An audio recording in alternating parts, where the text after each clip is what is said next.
आपसे सिर्फ इतनी बात कहने के लिए आया हूं। आज जो हवाएं चल रही है ना, दौर का तकाजा है, हालात का तकाजा है।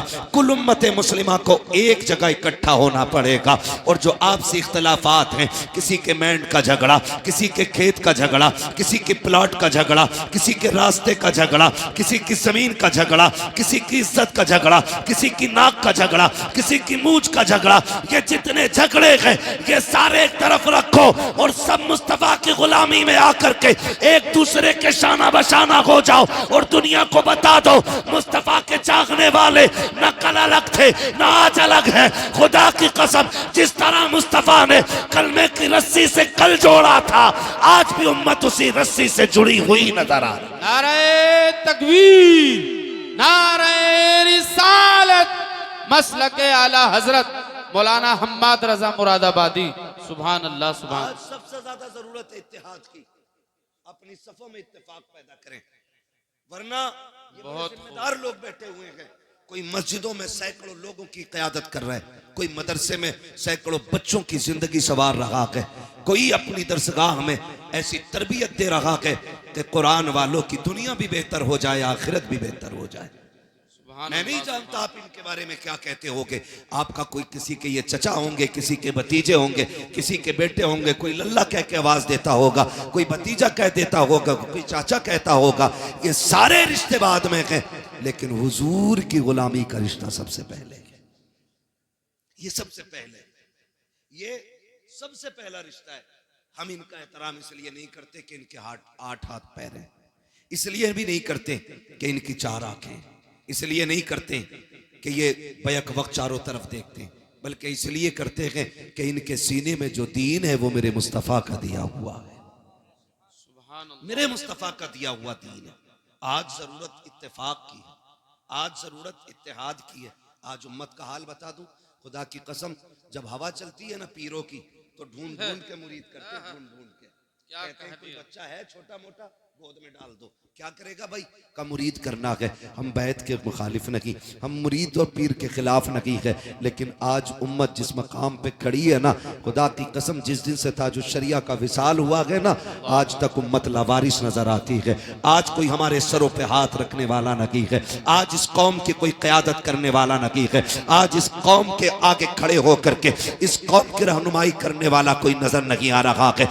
आज जरूरत है कि हम मुस्तफ़ा के दिए हुए तरीके को अपना कायद बना लें। कुरान जो हमारे बीच में है उसको अपना रहनुमा की तस्लीम करें और हर जगह अपनी क़यादत के लिए मुस्तफ़ा के दिए हुए तरीके और कुरान को अपना रहनुमा बना करके आगे बढ़े। अगर किसी को किसी से कोई नाराजगी है तो चलो उठाओ, उसको माफ कर दो, उससे माफी मांग लो। आप अगर ये कहो कि मौलाना माफी तो मांग लूंगा, लेकिन लोग जलील करेंगे, रुसवा करेंगे, कोई छोटा कहेगा, कोई कहेगा डर गया, आज उसकी परवाह नहीं करनी है, उससे कह दो उसके दरवाजे पे जाओ जो तुमसे नाराज है। अगर छोटा भी है उसके दरवाजे पे दस्तक दो और जाके कहो यार मुझे माफ कर दे। अगर कोई खता हो गई है, अगर वो धक्का भी दे, अगर ये भी कहे मुझे तुझसे समझौता नहीं करना, तू कितना बेगैरत है, तू फिर से आ गया है, उससे कह देना आज मैं गैरत और बेगैरत के लिए नहीं बल्कि मदीने वाले के बताए हुए तरीके के लिए आया हूं। मेरे नबी ने कहा है जो रूठे हुए भाई को पहले सलाम करता है अल्लाह उसके सारे गुनाह माफ फरमा दिया। सुभान अल्लाह, सुभान अल्लाह। बहुत खूब। मना लो, लेकिन किसे मनाए? बाप बेटे में नहीं बनती, चचा भतीजे में नहीं बनती, भाई भाई में नहीं बनती है। हाँ, अगर एक इंच फालतू नप गई ना तो उसी पे मुकदमे चल रहे। अगर एक ईंट दीवार में निकल गई, कह रहा है ये क्यों निकली भाई, ये मिस्त्री की भी खता हो सकती है, ये थोड़ी सी निकल गई तो इसमें क्या हुआ, उसी पे झगड़े। इन छोटी छोटी बातों पे इतने बड़े झगड़े। आप जानते हो माफ करना हुजूर ने सिखाया है। किसने सिखाया? हुजूर ने सिखाया है। आज जब बाप बेटे नाराज हो जाते तो बेटा कहता नहीं नहीं मैं अब्बा को सलाम नहीं करूंगा। कहा क्यों? कहा उन्होंने मुझे चौराहे पे जलील किया था, मुझे डांट दिया था, मैं अपने यारों के साथ खड़ा था। मैं कहता हूं बेवकूफ, जिन्हें बाप डांटते हैं ना वो बेटे खुश नसीब होते हैं, इसलिए कि डांटने वाले भी रब नसीबों से अता फरमाता है। क्या बात, सही बात है। ये नसीबों से मिलते हैं। अगर बाप डांट दे तो गुस्सा ना करो, ये हक है उसका, क्योंकि वो बाप है, पावर है उसके पास, क्योंकि वो बाप है। लेकिन हम कितने नाराज हो जाते हैं, बात बात में बाप से नाराज होकर बैठ जाते हैं। कहते हैं मौलाना तुमने तकरीर कर दी, लेकिन मेरे अब्बा से मिल लोगे ना, कहोगे तू ही सही है। हम कभी नहीं कह सकते हैं। याद रखिएगा, मैं बेटों से गुजारिश करूंगा, कभी बाप बेटों में अनबन हो जाती है, इसका मतलब तो ये नहीं है चौक में खड़ा करके मौलाना कमरुद्दीन का हाथ पकड़ के कहो मौलाना मेरे अब्बा को समझा दियो, उनका दिमाग खराब हो गया है। जब घर की बात कोई बंदा तीसरे बंदे से जाके कहता है ना, फिर घर के घरवे हो जाया करते हैं। और याद रखिएगा, जो शान अल्लाह ने हवेलियों को अता की है वो घरवों को नहीं मिली है। हवेली जितनी बड़ी होती है शान उतनी बड़ी होती है। तुम 10 फीट से 5 फीट में आ गए, 5 फीट से 3 फीट में रह गए, क्यों? क्योंकि एक दूसरे की सूरत देखना नहीं चाहते। ये निजाम तो मुस्तफा ने नहीं दिया था, ये तरीका तो आका करीम ने नहीं दिया था। मिंबर रसूल है, सरकार जलवागर है, आका करीम तकरीर फरमा रहे हैं। और तकरीर के दौरान मेरे नबी ने कहा था, सुनो मेरे सहाबा, जिससे उसके अपने नाराज हों वो मेरी महफिल से उठ के चला जाए, मुझे उसकी कतन जरूरत नहीं है। जैसी आका ने इतना कहा है, एक सहाबी नौजवान उठे हैं, तोड़ करके गए, अपनी खाला की चौखट पे खड़े हो जाते हैं। और खाला वो है जिसने अभी कलमा नहीं पढ़ा है। आका करीम ने कहा था, जिससे अपने नाराज हो वो मेरी महफिल से उठ के चला जाए। अब मुझे बता तो सही, अगर बाप से नाराज बेटा जलसे में आके बैठेगा तो क्या मिलेगा? जब उसे नबी की महफिल में बैठने की इजाजत नहीं है, तो इस महफिल में आके उसे क्या मिलेगा? जो सगे भाइयों से नाराज है वो इस महफिल में क्या लेने के लिए आया है? जिसने अपने रिश्तेदारों से मुंह मोड़ लिया है वो यहाँ क्या लेने के लिए आया है? यहाँ पे वो बैठे जिससे अपने राजी हो। मेरे नबी ने कहा था, जिससे अपने नाराज हो वो मेरी महफिल से उठ के चला जाए। वो नौजवान उठते हैं और उठने के बाद दौड़ लगाई, सगी खाला के दरवाजे पे आए। अंदर से खाला निकल के आई, क्या बात है भांजे, आज कैसे आ गया? तू तो मेरा चेहरा देखना नहीं चाहता था, तू तो बात करना नहीं चाहता था, आज आंख में आंसू आ गए। कहने लगे खाला, जो मेरा नबी है ना, उसने आज ऐलान किया कि जिससे अपने नाराज हो जाए वो मेरी महफिल से उठ जाए। कहा खाला माफ कर दे, मुझसे राजी हो जा। कहा रो क्यों रहा है? कहा अगर तू राजी नहीं होगी तो मेरा नबी मुझे महफिल में बैठने की इजाजत नहीं देगा। अल्लाह अकबर। इतना सुना, खाला ने कहा था क्या तेरा नबी इस अखलाक का मालिक है कि दुश्मनों से नहीं रोकता है? कहा नहीं। उसने कहा चल, अब ये बातें नबी की चौखट पे होंगी। खाला ने हाथ पकड़ा के भांजे को नबी के चौखट पे लाई है और आके आका को इशारा किया, सरकार बाहर आए। कहा कि आपने कहा कि जिससे अपने नाराज हो वो उससे मैं नाराज हूँ। कहा जी। उस पर खातून ने आगे बढ़ा कदम और कहा महबूब अब देर न कीजिए, हाथ बढ़ाइए, अपना बना लीजिए, कलमा पढ़ा दीजिए। मेरे नबी ने कहा ऐसी क्या जल्दी है? खातून कहने लगी, कहा मैं समझ गई, जिसका दीन इतना हसीन है वो दीन लाने वाला पैगंबर कितना हसीन। सुभान अल्लाह, सुभान अल्लाह, वाह वाह वाह, क्या बात, बहुत खूब। आज हम कहते जी मेरे अब्बा से ही नहीं बनती। बाप क्या है? खिलौना, बाजार में खरीदा हुआ गुड्डा।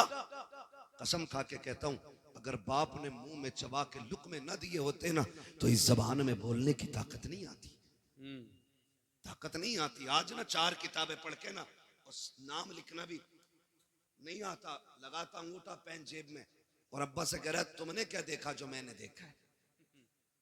तुम क्या जानते हो मेरे मुकाबले में? तुम क्या जानते हो मेरे मुकाबले में? कभी ना कहना।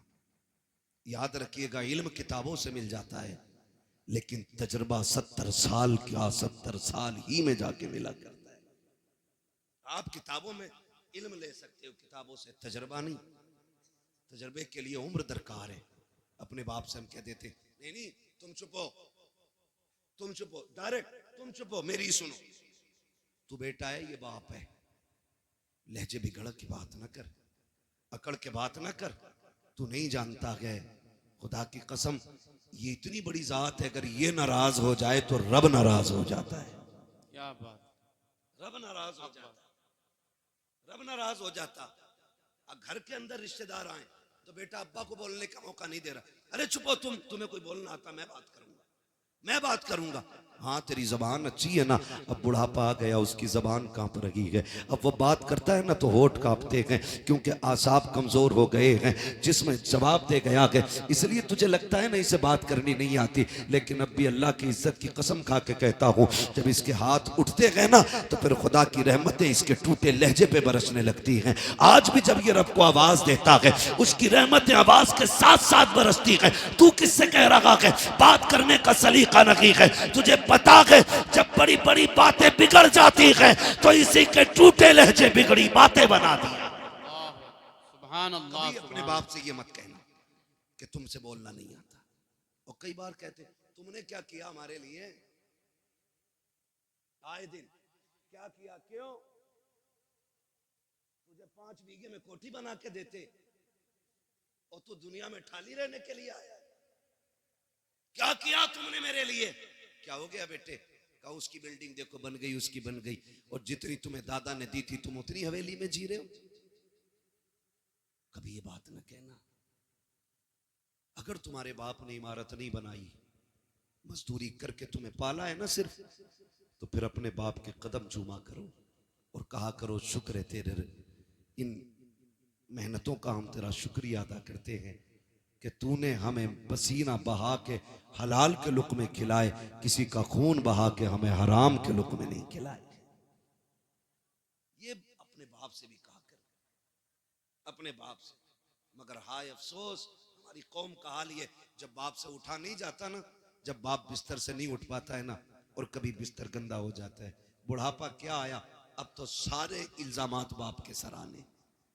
पानी गिर गया तो कहता तुमसे पानी पीना नहीं आता, खाते हुए खाना गिर गया कहता बुढ़ापा आ गया तुम्हें सलीका नहीं आया। अगर वो चला उठ के और कोई चीज टकरा के टूट गई, कहता तुम्हें क्या पता कितने पैसे की थी, दिखाई नहीं देता बेटे, जब इसकी जवानी थी ना तो ये तूफानों के कलेजे चीर के चला करता था। आज बूढ़ा हो गया ना तो आज तुम्हारे मुंह में जबान आ गई। कभी बाप की बुराई चौक में ना करना, कभी चौक में ना करना। मेरे नबी ना जब चलते थे रास्ते में, हुजूर के चचा कभी पीछे हो जाते ना तो हुजूर हाथ पकड़ के आगे कर देते। हुजूर हाथ पकड़ के, चचा पीछे ना चला करे आगे चले। कहते हैं मेरी जान तेरे कदमों पे कुर्बान, आका मैं तेरे आगे कैसे हो सकता हूँ। सरकार फरमाते थे सुनो चचा, लोग कहते हैं तुम्हारा चेहरा मेरे बाप अब्दुल्ला से मिलता है, जब तुम पीछे चलते हो तो ऐसा लगता है कि मेरी पीठ मेरे बाप की तरफ हो गई है। हमारे नबी ने चचा का भी इतना एहतराम किया और हम सगे बाप का एहतराम नहीं करते और कह रहे मौलवियों ने बेड़ा गर्क कर दिया। गलती हमारी, जिम्मेदार मौलवी। मच्छर ज्यादा काट दे, कह रहा 14वीं सदी का मौलवी नहीं बख्शा जाएगा। क्यों? मच्छर भी हमने सिखाए। कब तक अपने ऐप दूसरों पे डालेंगे हम? रब तो सबका है ना जी। रब सबका है, सबका है। चलो हमारी नहीं सुन रहा है तो फिर तुम तो ऐसे बनो ना कि तुम्हारी सुने, वो तो सबका है। इमाम गजाली से पूछा था हुजूर दुआएं कबूल क्यों नहीं होती, तो आपने फरमाया था 2 काम किया करो दुआएं कबूल होने लग जाएंगी। कहा क्या? कहा जब भी खाना हलाल खाना और जब भी बोलना सच बोलना। फरमाया 2 काम कर लो, जबान खुलते ही अल्लाह मकबूलियत का परवाना अता फरमा दिया। सुभान अल्लाह। ये 2 काम सबसे ज्यादा जरूरी है। तो मैं आपसे अर्ज कर रहा हूं माफी, एक दूसरे को माफ कर दे, झगड़े खत्म कर ले। जमीनें बड़ी बड़ी हैं, मौलाए कायनात मौला अली गुजर के जा रहे, 2 बंदे लड़ रहे जमीन के लिए, एक कह रहा था मेरी है, मेरी है। तो हजरत अली को आते देखा, कहा झगड़ा ना करो फैसला इनसे करा लेते। हजरत अली आए, क्या बात है? का फैसला कर दो। ये कह रहा मेरी है, मैं कह रहा हूं मेरी है। तो आपने फरमाया तुम चुपो, मैं जमीन से पूछ लेता हूं किसकी है। ठोकर मारी, काली जमीन जानती है मैं कौन हूं। जमीन ने कहा तुम अबू तुराब हो। कहा फिर बता तू किसकी है, इसकी है या इसकी है? जमीन ने कहा तालीन से कह दो ना मैं इसकी हूं ना मैं इसकी हूं, ये दोनों मेरे हैं। दोनों मेरे। जमीन के लिए सगे भाई पे मुकदमे ना करना। बीसा 2 बीसा बीघा 2 बीघा छोड़ दो, इसलिए कि दौलत मेहनत से मिलती है, रिश्ते खुदा की रहमत से मिला कर। सुभान अल्लाह, कचहरी जाके देखो, भाई के कनपटे पे किसने लगा रखी है? सगे भाई ने। मुकदमे किसने किए? सगे ने किए। जेल में किसने डाला? सगों ने डाला के। भतीजों को यतीमी की जिंदगी गुजारने पे मजबूर किसने किया के? सगों ने किया के। अपने बाप के साए से महरूम बच्चों को किसने किया के? अपनों ने किया के। ओ नौजवानों, खून में गर्मी होती है, थोड़ी देर के गुस्से को बर्दाश्त कर लिया करो। अगर किसी के लहजे में तुम्हें जिल्लत महसूस हो, थोड़ी देर की जिल्लत बर्दाश्त कर लो। अगर तुमने खून की गर्मी दिखाई, नस्लें बर्बाद हो जाती हैं। जमाना तमाशाई बना देखता है और आज दुश्मन ताकतें तुम्हें मुंह फैलाए देख रही हैं। तुम जरा सी गलती करो, तुम्हारे बेड़े गरक कर दिए जाएं, तुम्हारे जरा से कदम गलत उठे, तुम्हें तबाह को बर्बाद कर दिया जाए। मुझे बताओ तो सही, जितने दंगे हो रहे हैं उनमें मुजरिम भी गम है, कातिल भी गम है, मकतूल भी गम है, सताए भी हम जाते हैं, जेलों में भी हम डाले जाते हैं। वजह सिर्फ इतनी है कि हमारे गुस्से कंट्रोल में नहीं है। हमारे दुश्मन चालाकी से काम कर रहे हैं। तुम्हें तो मुस्तफा ने फिरासत दी थी, आका करीम ने दयानत दी थी, तुम्हें बिगड़ने की जरूरत नहीं है। अगर गुस्सा आ जाए, सुलह हुदैबिया याद कर लेना, सारा गुस्सा ठंडा हो जाएगा। अगर बदला लेने का वक्त आ जाए तो फतेह मक्का याद करना। खुदा की कसम, मुस्तफा का किरदार अपना लो, ये दुनिया भी हमारी होगी, आखिरत भी हमारी होगी। सुभान अल्लाह, सुभान अल्लाह, बहुत खूब हजरत, सुभान अल्लाह। नहीं कह रहा हूं, एक एक जगह का नाम आप पढ़ते होगे और सारे देखते होगे। मकान भी हमारे टूटे, जेल में भी हम, मारे भी हम गए, जेल में भी हम। समझ रहे? मस्जिदों पे हमारी हमले, जेल में भी हम। मेरे भाई, गुस्सा गुस्सा गुस्सा कंट्रोल में रखो, कंट्रोल में रखो, वरना दुनिया तुम्हें लूटने पे लगी है, लूटने पे लगी है। 10, 20, 50 हजार, लाख, 10 लाख, 20 लाख ये मुकदमों में लग जा रहे हैं। हम भाई को सजा कराने के लिए 50,000 दरोगा को देने तैयार हैं, लेकिन भतीजे की जिंदगी बचाने के लिए 5,000 हॉस्पिटल में देने तैयार नहीं। ये हमारी सच्चाई है। और गौस का दामन नहीं छोड़ेंगे, आला हज़रत का दामन। अरे पकड़ा ही कब है हमें? छोड़ोगे क्या? पकड़ा ही कब है? किरदार देखे हम अपने। अगर हमारा सगा हॉस्पिटल में हो तो फोन बंद कर लेते हैं, और जब किसी को सजा कराने की बारी आती है ना, तो पड़ोसी भी आके बैठ जाते हैं। डरना मत मौलाना, दरोगा से बात करो, तुम पे ना हो तो हम दे देंगे, तुम पे ना हो तो हम दे देंगे। ये फ्री के मुशीर तुम्हारी तबाही का तमाशा देखने के लिए आते हैं। अगर गुस्सा आ जाए बर्दाश्त करना, अपनों पे मुकदमे मत करना, अपनों पे चढ़ाई मत करना, थोड़ी सी बर्दाश्त कर लिया करो। जब थोड़ी सी बर्दाश्त कर लोगे, खुदा की कसम जिंदगी सुकून में गुजर जाएगी कि कोई तुम्हारा कुछ बिगाड़ने वाला ही नहीं आएगा। इसलिए जरूरी है अपनी सफों में इत्तेफाक पैदा करें। झगड़े हैं तो एक दूसरे से समझौते करें, मोहब्बतें पैदा करें। बिरादरी का झगड़ा, खानदान का झगड़ा, जात पात के भेदभाव, इस्लाम इसकी इजाजत नहीं देता है, इस्लाम इसकी इजाजत नहीं देता है। याद रखिएगा, अल्लाह के नजदीक वो अजमतों वाला है जो दुनिया में ज्यादा तकवे वाला है। जैसा आपका तकवा वैसा ही आपका मकाम अल्लाह की बारगाह में बुलंद है। इसलिए मेरी गुजारिश है, पठान, खसाब, जमींदार, ठेकेदार बाद में बने, रब के वफादार बंदे पहले बनने की कोशिश करें। हम लोग पहले बनने की कोशिश करें। भाई क्या होता है जानते हैं आप? आज जाके देख लो, हॉस्पिटल में जितने भी झगड़े होंगे भाइयों ने मारा होगा। थाने में जाके देखो तो दोनों तरफ भाई होंगे।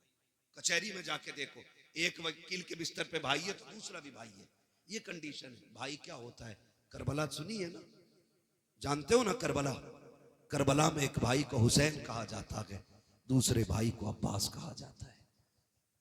तो जो है सारे लोगों की, मैं बताने लगा हूं भाई किसे कहते हैं। एक भाई को हुसैन कहा जाता है, दूसरे को अब्बास कहा जाता है। अब्बास वो है जिसने कभी इमाम अली मकाम का नाम नहीं लिया था।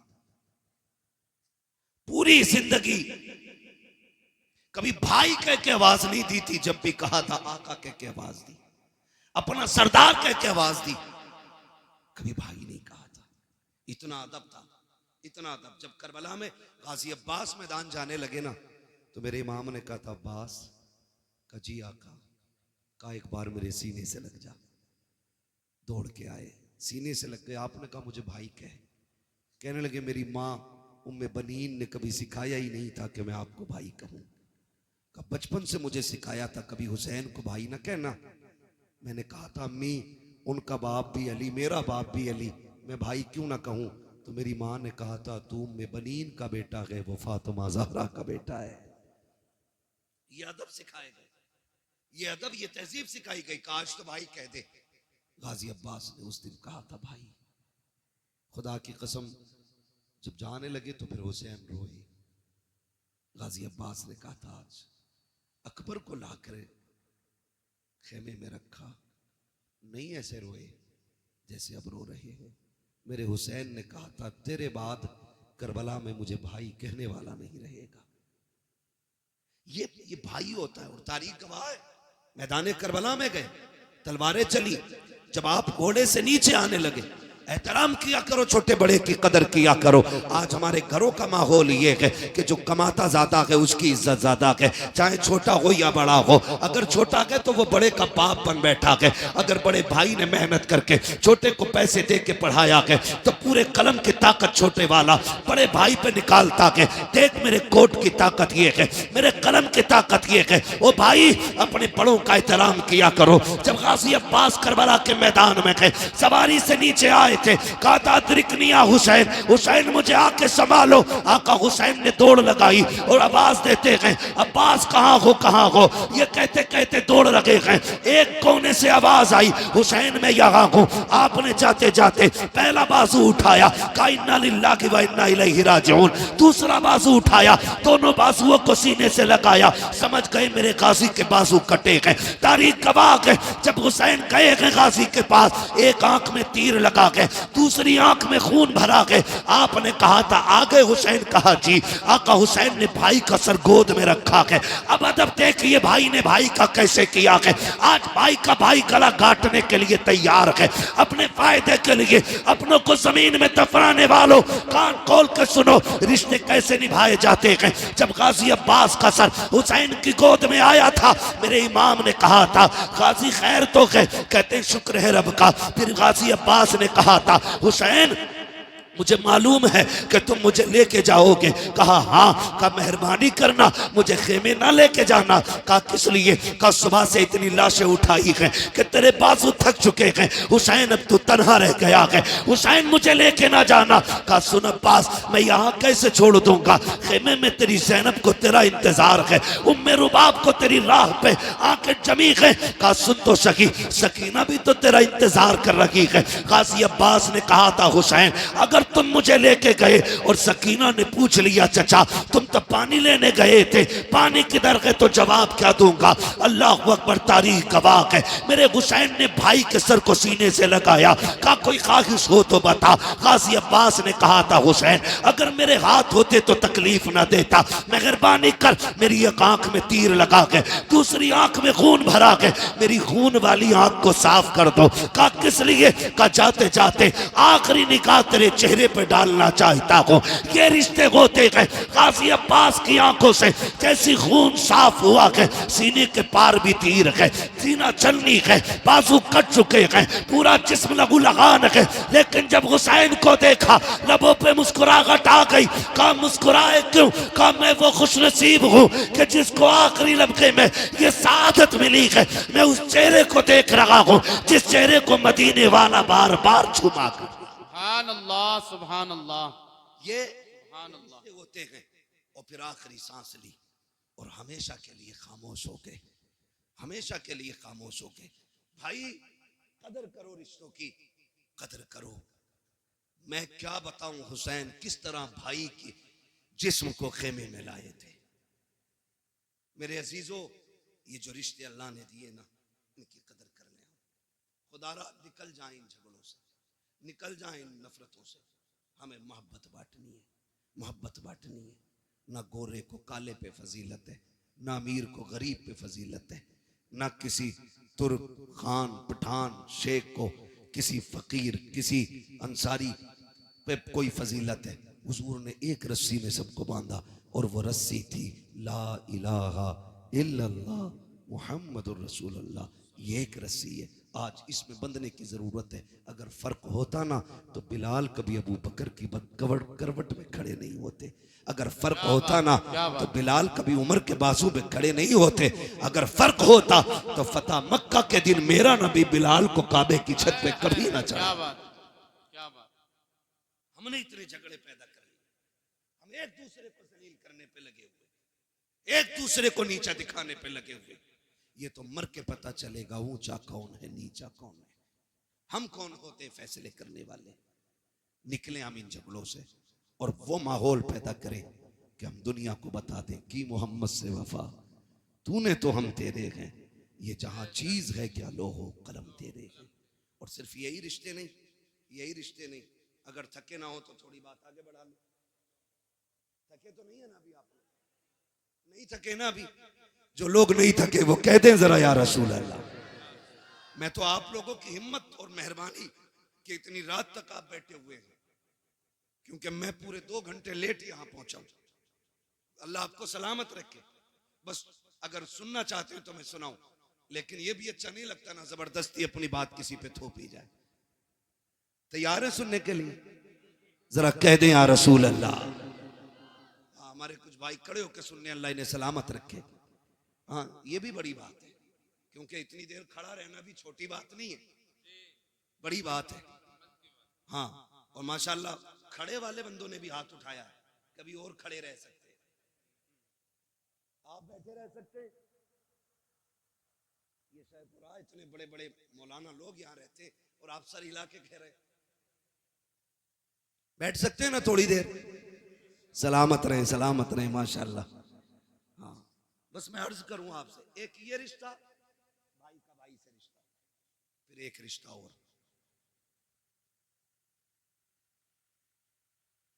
बेटी का रिश्ता, बहन का रिश्ता, ये भी मजबूत करने। कोई भी किसी का भी दामाद हो, उससे मैं गुजारिश करना चाहूंगा, ससुराल में जाके तोप ना बना करो। दामाद है, कोई तूफान नहीं है तू। हमने ऐसे भी हजरत दामाद देखे जिनकी मोहल्ले में कोई औकात नहीं अपने, वो ससुराल में टांग पे टांग रख के बैठे होते।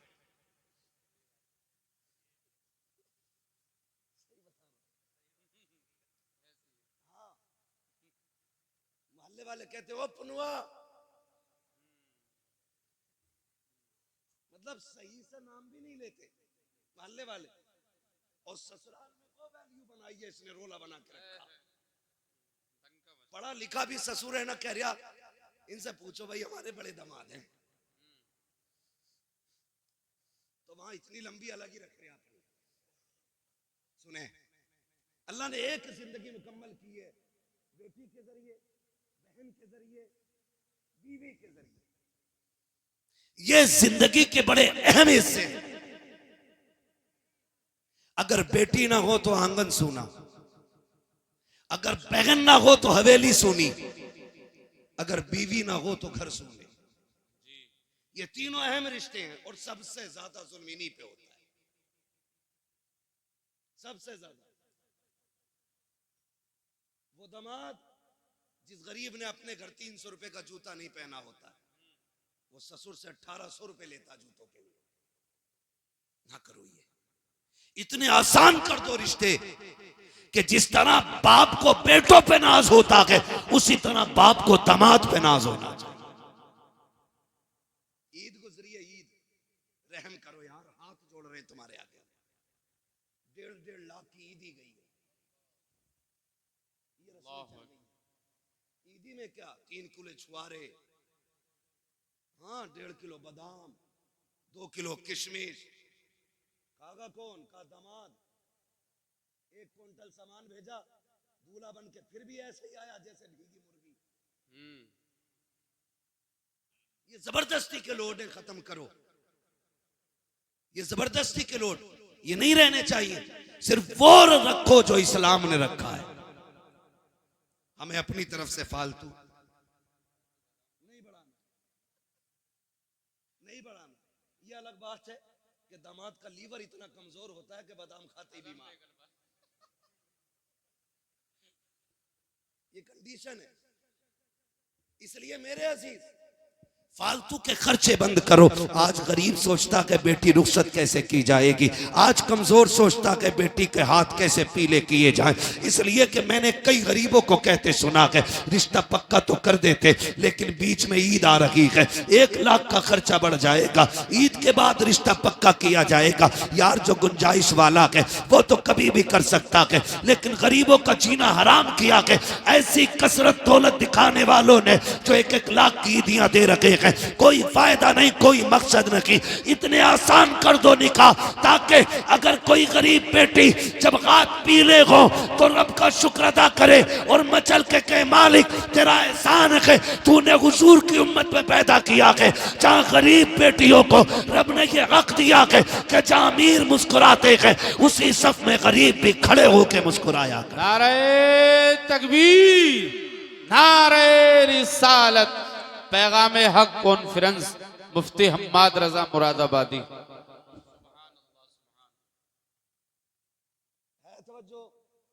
आसान करेंगे इंशाअल्लाह निकाह, इंशाअल्लाह। बोले इंशाअल्लाह, जोर से बोलो इंशाअल्लाह। हाँ बहुत गौर से सुन रहे, चलो कोई बात नहीं। कुछ ये सोचते हैं मुझ पे ही बोल रहे दिखे, होता है ऐसा। कहते हैं चोर के पैर कितने होते हैं। किसी को भी कहो कि मौलाना मुझे ही कह रहा होगा, मेरे पड़ोस वाले ने जरूर कही होगी।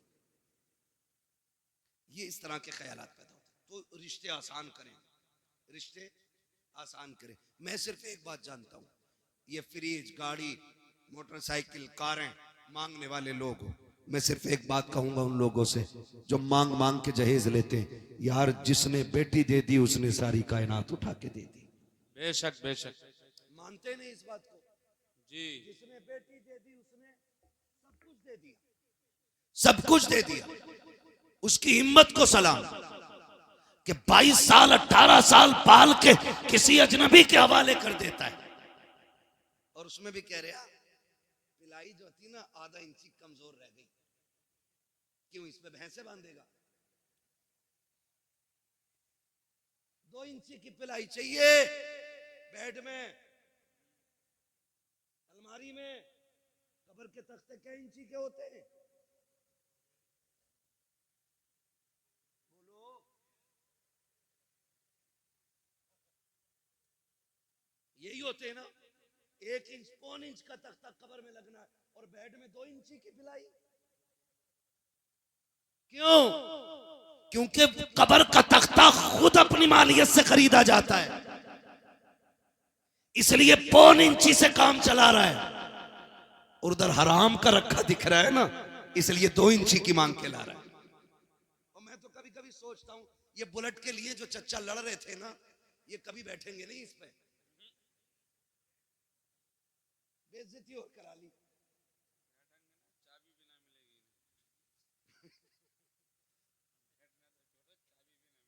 चाबी, मैं एक बात कह रहा हूं, बेगानी शादी में अब्दुल्ला दीवाना भाई जिसे मिलेगी वो सोचे। तू क्यों मरा जा रहा चच्चा? तू बेड की पिलाई की नहीं, कब्र के तख्तों की फिक्र कर। हमारी कंडीशन क्या है? दूल्हा बनता है बेटा, और बाप की खुशी का उस दिन ठिकाना होना भी नहीं चाहिए, क्योंकि ये बाप है। और जो दूल्हा बना वो इसका, इसमें भी शक है क्या? वो इसका ओ भाई अपने बाप ही का तो बेटा होता है ना दूल्हा। तो फिर भी कुछ सोच रहे, कहीं मौलवी पकड़ ना ले किसी मसले में। मैं पकड़ने नहीं समझाने आया हूं। वो इसका, और ऐसे ना आज बैग यूं दबा के इधर इधर इधर इधर, ठीक है, रोटी तो कच्ची नहीं रह गई, मिर्च सही है, हड्डी तो बेकार नहीं है, इसकी तो हड्डी ठीक है, अब तू लड़की वाले की हड्डी और चबा ले। ये कंडीशन होती है हमारी शादियों की। मजाल है जरा सी नमक तेज हो जाए, रोटी कम पड़ जाए, बिरयानी ज्यादा हो जाए, रोटी कम रह जाए, फजीते करते हुए चलते हैं। हाँ हाँ क्या खिलाया है उसने, उससे 2 लोगों को रोटी सही से नहीं दी गई। वो बेगैरत 2 रोटी की बात करता है। जब तू बारात लेके आया था ना तो 300 लोगों को हाथ जोड़ जोड़ के ला रहा था। चलियो वरना इज्जत रह जाएगी, चलियो वरना लोग जलील करेंगे। 4 आदमी बारात में आने के लिए नहीं थे। वो तुम्हें खुदा का वास्ता, जब बेटी वालों के घर जाया करो, आधी रोटी घर खा के जाया करो, आधी बेटी वाले के घर खाया कर। अगर तेरी आधी खुराक की वजह से किसी बेटी के बाप की इज्जत रह गई, अल्लाह कयामत में कम नेकियों के बावजूद तेरी इज्जतों को 4 चांद लगा के। नारे तकबीर, नारे रिसालत। वाह वाह, बहुत खूब हजरत। कई बरातियों की जेब में जंजीरें हमने देखी, रसमोले लेके चलते हैं, ये सारी चीजें लेके हम चल रहे हैं। ना करो, क्योंकि बारात का खाना 8 दिन की मेहनत नहीं, किसी बाप के 18 साल लगे हैं, किसी के 15 लगे हैं। ये तो उस दिन पता चलेगा ना जब अपनी बेटी की रुखसती की बारी आएगी, तब पता लगता है इज्जत क्या होती है, हक बात है, हक बात। तब पता चलता है जिल्लत क्या होती है। हाँ, मुखिया बना फिर रहा, कह रहा बोटी ठीक है, सब कुछ नाप तोल के इंच लगा के सारा लिया। और जब निकाह में इमाम साहब ने कहा, कह रहे कितने चल रहे हैं जी, तो मौलाना ने भी कह दिया जब सबके बढ़ रहे तो हमारे भी बढ़ा दो, 5 चल रहे हैं। ऐसे कूदा जैसे बरैया ने काट लिया। कह रहा तुम्हारे यहाँ नए तरीका, हमारे यहाँ तो 1500 चल रहे। झूठ तो बोल ही देता है, चले या ना चले, बचाने की कोशिश कर रहे हैं। अच्छा, मैं भी कभी कभी सोचता हूँ कि जो लोग 5 स्टार होटल में खा करके 100-150 रुपए टिप्स दे देते हैं, जब वो 3 रुपए 4 रुपए फायदा कमाने वाले सब्जी बेचने वाले से सौदा करते हैं, तो फिर उससे 1 रुपए के लिए क्यों लड़ते, मरे जाते। यार गरीब को दिया करो, गरीबों पे लगाया करो। इमाम ने 5000 मांग लिए, कह रहे आप बुलाओ कलवा के अब्बा को, उनको भी बुलाओ जिन्होंने रिश्ता कराया है। कहा ये पहले क्यों नहीं बताया था, यहाँ 5000 चलते हैं, हम तो मौलवी अपना लेके आते।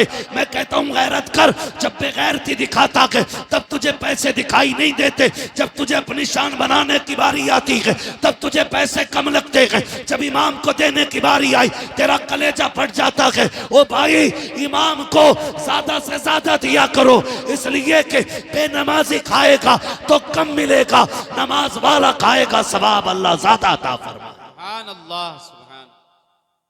लेकिन यहाँ के फिर सुई नाप तोल करते, इसलिए निकाह आसान करेंगे इंशाल्लाह, करेंगे इंशाल्लाह। सुबह से ही भूखे तो न रहेंगे।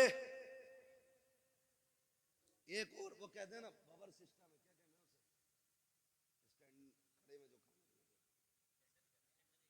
स्टैंडर्ड कहते हैं ना, हाँ स्टैंडर्ड ही कहते हैं उसे, लोग कहते हैं। हम लोग जो गांव के लोग हैं, हमको इतने बड़े शहर के थोड़ी हैं यार, गांव के घर की ऐसी समझ लो। कह रहे स्टैंडर्ड में है खाना, कह रहा स्टैंडर्ड में, कह रहा तो मैं भी जाऊंगा वहां जाके वो बदतमीजी खाने पे, और फिर कह रहे खाने में बरकत नहीं हो रही। सुने, मैं गारंटी के साथ कहता हूँ, सुन्नत के मुताबिक खाना खिलाया करो, खुदा की कसम बरकतें भी नाजिल होंगी और निकाह में खुदा की रहमतें भी नाजिल होना शुरू हो जाए। बेशक बेशक। तो मैं आपसे जो बात कर रहा था, मैं ये कह रहा था, ये रिश्ते हमने इन पे बड़ा जुल्म किया। बेटी का रिश्ता, बहन का रिश्ता, माँ का रिश्ता, ये सारी हमने मजलूम बना दिए, सारी मजलूम बना दिए। रिश्ते बहुत अहम होते हैं, इन्हें जोड़ने की कोशिश करो, तोड़ने की कोशिश नहीं करनी है, इन्हें जोड़ने की कोशिश करनी है। ईद गुजरी है, ईद उस दिन गुजरे, टांडे में 3 दिन ईद चलती है। इतनी बेगैरती है हमारी कौम के अंदर, क्योंकि अभी कटा नहीं ना हमारा कोई दीन के लिए, इसलिए ईद भी 3 दिन करेंगे, बदमाशियां भी करेंगे, डीजे भी बजाएंगे। ईद खुदा की तरफ से बहुत बड़ा तोहफा है, हम इसकी इज्जत करें, हम इसकी कदर करें। ईद के नाम पे टांडे बच्चियां भेज दी कि हक है उसका ईद में जाना, नहीं, ये गलत है। जो हक है वो दो उनको, जो नहीं है वहां उन्हें फ्री ना करो। दीन बड़ा मुश्किल है, वरना सच बताओ, जब तेरी मेरी बेटी बेपर्दा किसी बाजार में जाती होगी, फिर खातून जन्नत की बेटी सैयदा ज़ैनब के दिल पे क्या गुजरती होगी, खुद सोचो जरा। वो सोचती नहीं होंगी हमने खानदान दे दिया लेकिन पर्दा नहीं दिया था। हमने अपनों की लाशें देखी हैं, बच्चों के कटे सर देखे, लेकिन हमने हुजूर का दिया हुआ पर्दा नहीं छोड़ा। तो फिर क्या जवाब होगा अगर कयामत में उन्होंने पकड़ लिया तो? इसलिए खुदारा हम अपने रवैयों को बेहतर करें, रवैयों को बेहतर करें। ईद गुजरी है ना, कई लोग ना बेटियों को फोन, ना बेटियों को बुलाना। क्यों? कि दामाद से अनबन हो गई थी। समधी जो हो ना, समधी भी मुझे तो कहीं कहीं ऐसा लगता कि पूरे आतंकवादी होते। सही कह रहा हूं? कह रहा जाऊंगा नहीं, मूछ का मसला, और जागा मेरा लड़का भी नहीं। निकाह लड़के का हुआ, अब्बा तुम्हारा नहीं हुआ है। बेटी पे सितम न करो, वरना अल्लाह ऐसा रगड़ेगा सारी समझीगिरी निकाल देगा। जो बने बैठे ना हम समझी हैं, ना करें। बाप को बेटियां बड़ी प्यारी होती हैं, बेटियों को कभी माँ बाप से जुदा ना करें। खुद भी इनके साथ शामिल हो, इनको भी माँ बाप के साथ भेजें, उनके पास भेजें, ताकि बेटियों की खुशियों में कमी ना रह जाए। ये हम सभी पे लाजिम है, इन रिश्तों को निभा के चलें। और बस आखिरी बात आपसे ये कह के मैं बात खत्म करूं कि हम जिस सोसाइटी में जी रहे हैं ना, उस सोसाइटी में सबसे अहम और सबसे खास बात यह है कि हमें पढ़ना होगा, आगे बढ़ना होगा। जी। जिसके पास 50 बीघे जमीन है वो पढ़ाते ही नहीं। कह रहा ट्रैक्टर हैगा तो ये जोतेगा, अगर कलम ले लेगा तो जमीन कौन देखेगा? एक साइन में सारी छिन जाती है। जमीन मजबूत ना करो, औलादे मजबूत बनाओ। जी जी। आपके पास 50 बीघे के 5 बीघे बेच के बच्चों को पढ़ाइए, और बच्चों को इतना मजबूत बना दो कि वो किसी पे बोझ ना बने, बल्कि दूसरों का बोझ खुद उठाने लगे। बेशक बेशक। पढ़ाइए अपने बच्चों को, और आने वाला दौर बम का नहीं, बारूद का नहीं, कलम का दौर है। जी।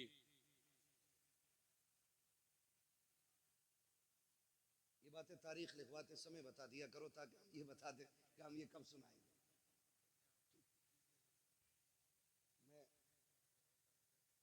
चलिए मैं सुना दूंगा एक वाकया, जरूर आपका मन इस बात में रख लिया जाएगा। ठीक है, आप खुश रहिए। ठीक है ना? इन बच्चों ने बड़ी मेहनत की है, तो अगर ये चाहते हैं तो इंशाल्लाह वो मैं जरूर सुनाऊंगा। ठीक है, जरा कह दें या रसूल अल्लाह, या रसूल अल्लाह, और जोर से कह दें या रसूल अल्लाह, या रसूल अल्लाह। है ना? मेरे भाई ने पहले भी मुझसे कहा था इस बात को, तो मैंने कहा था इंशाल्लाह कोशिश रहेगी। ठीक है, लेकिन मैं क्यों, हाँ, और मैंने उसमें बीच में जिक्र भी कर दिया है थोड़ा सा, लेकिन मैं आपको बता दूं, बस नाराज ना हुआ करें, मैं ये बात बता दूं भाई कि कुछ चीज़ें ऐसी होती हैं ना जो मौके के साथ खास होती हैं, खास होती हैं। करबला का जिक्र अगर मुहर्रम में हो तो फिर 4 चांद लग जाया करते हैं। ठीक है ना? लेकिन मोहब्बत आपकी है तो इंशाल्लाह मैं कोशिश करूंगा कि इस बारे में भी कुछ बात कर लूं। जरा कह दें या रसूल अल्लाह। या रसूल। अब जो दौर है ना, मैं जो कह रहा हूं, अब जो दौर है वो दौर कलम का है। वही आगे बढ़ेंगे जो पढ़ेंगे। कब्जा हुकूमत उन्हीं की रहेगी जिनके हाथों में कलम होगा। हम जो तोड़े गए ना, हमारी जहालत की बुनियाद पे तोड़े गए। हम जो पीछे धकेल दिए गए, हमारी नाकाबिलियत की बुनियाद पे पीछे धकेला गया। हम पैसे देकर के हाई स्कूल पास करते और फिर कहते मुसलमान थे इसलिए निकाल दिया। हाँ, 10% ये वजह हो सकती है कि हमारे मुसलमान होने की वजह से हटाया गया, लेकिन 90% हमारी जो पीछे हटाने की वजह होती है वो होती है हमारी लाइल्मी। नौजवानों, किसी ऐसे स्कूल में ना पढ़ना जहां पैसे लेकर के नकल कराई जाती हो। खुद मेहनत करना, और इतनी मेहनत करना कि अपनी काबिलियत से हर एग्जाम को पार करके मनसब हासिल करो। लोग कहते हैं कि काबिल लोगों को नौकरी नहीं मिलती, मैं ये कहता हूं किसी मर्ज का इलाज बन जाओ, मरीज दौड़ता हुआ खुद तुम्हारी चौखट तक आ जाए। बेशक बेशक। इसलिए तालीम पे सबसे ज्यादा गौर करना है। पढ़ना है आज हमारे लिए सबसे ज्यादा जरूरी है। और जरूरी नहीं है कि मौलाना ही बनाए, मौलाना ही बनाए, ये जरूरी नहीं है। दीन की बुनियादी बातें सिखाइए, फिर बेटे को IAS IPS बनाइए, फिर बेटे को आप एक दीनदार वकील बनाइए।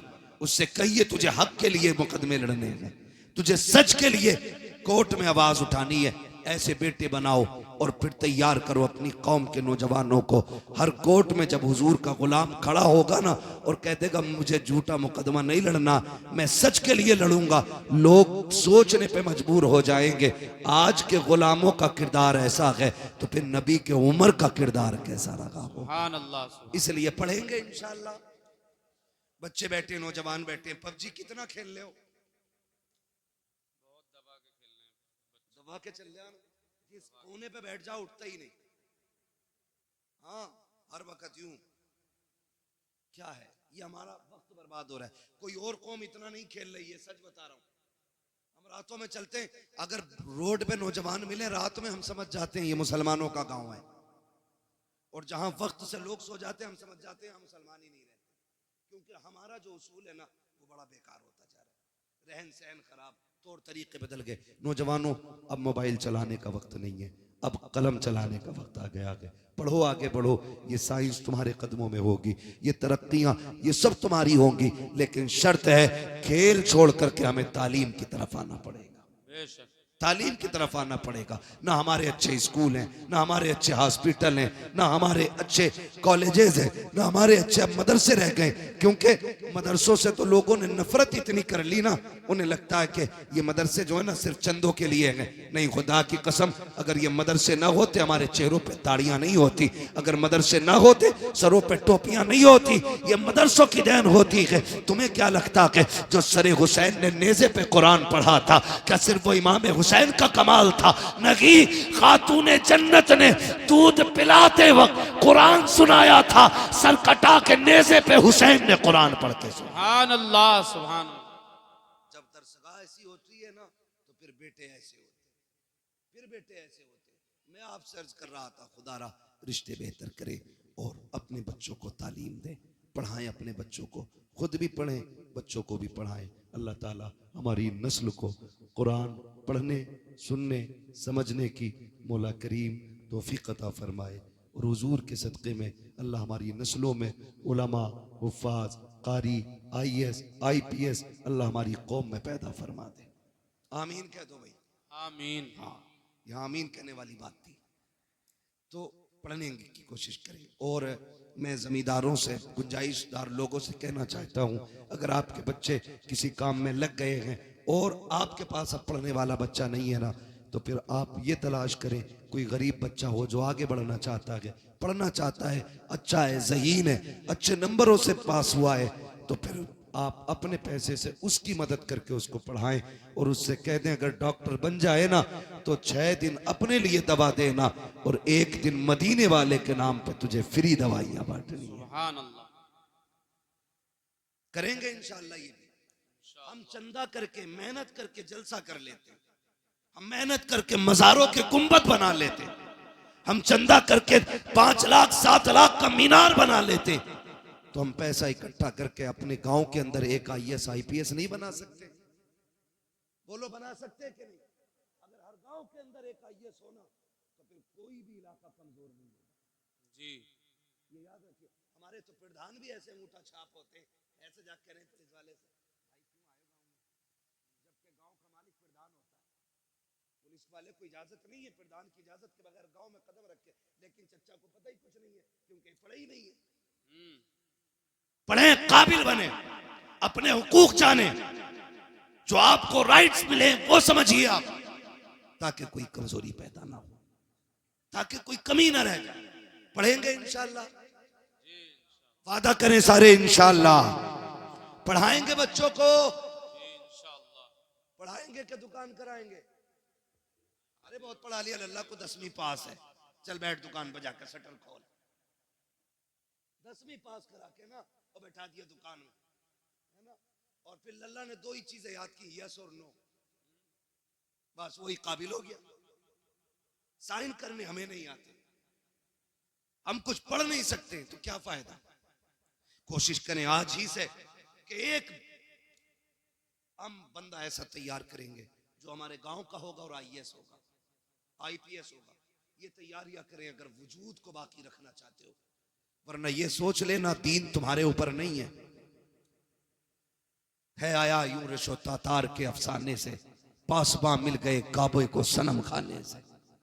हाँ, जिसने नबी की आल को कत्ल किया था वो यहूद और नसारा नहीं थे, वो इसी दीन का कलमा पढ़ने वाले लोग थे, वो हुजूर का कलमा पढ़ने वाले लोग थे।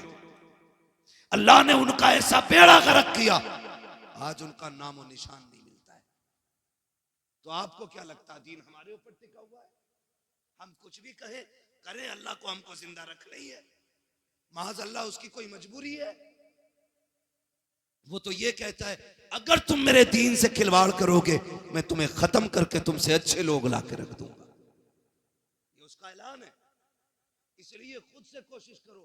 वो कुरान की आयत करीमा में हाफिज तो नहीं हूं, इन्नल्लाह ला युगय्यिरु मा बिकौमिन हत्ता युगय्यिरु मा बिअनफुसिहिम। अल्लाह ताला किसी कौम के हालात उस वक्त तक नहीं बदलता जब तक कौम अपने हालात बदलने की खुद से कोशिश नहीं करती। हमें कोशिश करनी है खुद से। हमें फिर आप कोशिश करें, कामयाबी देना रब का काम करेंगे इंशाअल्लाह। इसी दीन के लिए करबला में शहादतें हुई है। खाली सुन के घर जाके हुसैनी नहीं बन सकते हो, किरदार में भी हुसैनी बनना पड़ेगा, अखलाक में भी हमें हुसैनी बनना पड़ेगा, तौर तरीके भी हमें करबला वालों के होने चाहिए। मैं आपसे अर्ज कर रहा था रिश्ते निभा के चले। जिस तरह आप मेहनत से बेटों को पढ़ाते गए उसी तरह मेहनत से बेटियों को भी पढ़ाइए, बेटियों को भी पढ़ाइए। हम बेटों को इसलिए मेहनत से पढ़ाते कि ये बुढ़ापे का सहारा होता है, और बेटियों को इसलिए नहीं पढ़ाते क्योंकि वो पराए घर चली जाती है। ना करें, याद रखें, बेटे बुढ़ापे के सहारे होते हैं, बेटियां आखिरत का सहारा हुआ करती हैं। सुभान अल्लाह। उन्हें भी पढ़ाइए। और याद रखिएगा जब बुरे वक्त में बेटे भी साथ छोड़ जाते हैं ना, तो फिर बेटियां ही काम आया करती हैं। ये भी याद रख लेना, फिर बेटियां ही काम आया करती है अगर बेटे भी साथ छोड़ जाए। क्या तुमने नहीं देखा कितने बाप घर के बाहर बैठे मिलते, कितने वीडियोस रोज के वायरल होते कि वो कहता मेरे बच्चों ने निकाल दिया, कोई कहता बहू ने घर में नहीं रहने दिया, कोई कहता बेटे ने धक्का दे के निकाला गया। ऐसे बुरे वक्त में भी बेटियां काम आ जाया करती हैं। तुमसे गुजारिश करना चाहता हूँ, खुदारा रिश्तों की कदर करो। तुम जानते हो बेटी क्या होती है? आओ जरा दिल पे हाथ रख के सुनो, मैं बताना चाहता हूँ बेटी किसे कहते हैं। जब मेरा इमाम आखिरी बार करबला के मैदान में जा रहा था, सारे लोग एक एक करके शहीद हो चुके हैं, मेरे इमाम ने तैयारी मुकम्मल की है। और तैयारी करके जब आप अपनी सवारी, जिसको मुर्तजिज कहा जाता है, आप अपने घोड़े पर सवार हुए।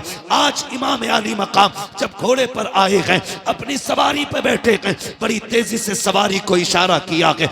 एक मर्तबा नहीं 11 मर्तबा हुसैन ने एड़ लगाई थी, लेकिन वो मुर्तजिज जो बैठते ही हवाओं से बातें करता था, जिसकी रफ्तार बड़ी तेज थी, 11 मर्तबा इशारा किया, घोड़ा आगे नहीं बढ़ा।